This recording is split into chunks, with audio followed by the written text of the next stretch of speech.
النهاردة بقى أنا عايزك تقف تقول له أنا يا رب جاي أقول لك لا تتركني وحدي. ليه يا رب أنا بقول لك لا تتركني وحدي؟ هو ذا العالم يصوب سهامه ضدي. الدنيا كلها عمالة تضرب في الخطايا، وسهام إبليس عمالة المتقدة نارا تضرب فيا علشان خاطر تبعدني عنك. والعالم يحسب في موتي أنه يقدم خدمة لله. لا تتركني وحدي، ففيما أنت مجرب تقدر أن تعين المجربين. أرسلت روحك مصدر تعزيتي ويبكتني على خطيتي. اسألي نفسك واسأل نفسك، الروح القدس جواك بيبكتك؟ لما بتعمل خطية بتعملي شر جواك كده تحسي بان في ضميرك بيأنبك كده، لا اللي انت بتعمله ده مش صح.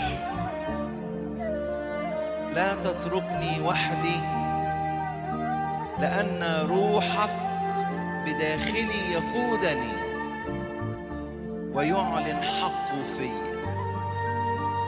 روحك العذب يفيض عذوبة في أعماقي. لا تتركني وحدي يا رب. أنا رجائي أن تحملني إلى البستان وأقدر أن أسهر معك ساعة واحدة. على فكرة الكلام ده صدقوني لو أنتوا ركزتوا فيه يوديكوا في حتة تانية خالص. قل له أنا نفسي أسهر معك ساعة واحدة. بدخل القداس انام على الدكه واقعد مش سرحان ومش دريان انا فين، واخرج وادخل ولا اكني خدت حاجه. مش عايزكم تبقوا زي الناس اللي بره والعالم اللي بره اللي بينخدع. قول له اصحى. اللي بينخدع في ايه؟ في التدين الظاهري.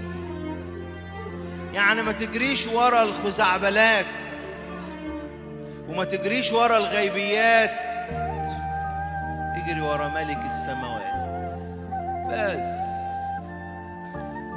الجميع تركوني وحدي. عشان كده عايزك النهارده تفكر، انت سايب المسيح بتدور على ايه؟ بتفكر في ايه؟ بتفكري في ايه؟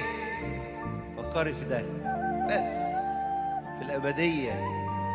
لو فكرت في الأبدية وفي السماء يملاك، يشبعك، يخليك تشعر إنك إنسان آخر. ممكن تصلوا، نفسي تتحركوا وتصلوا.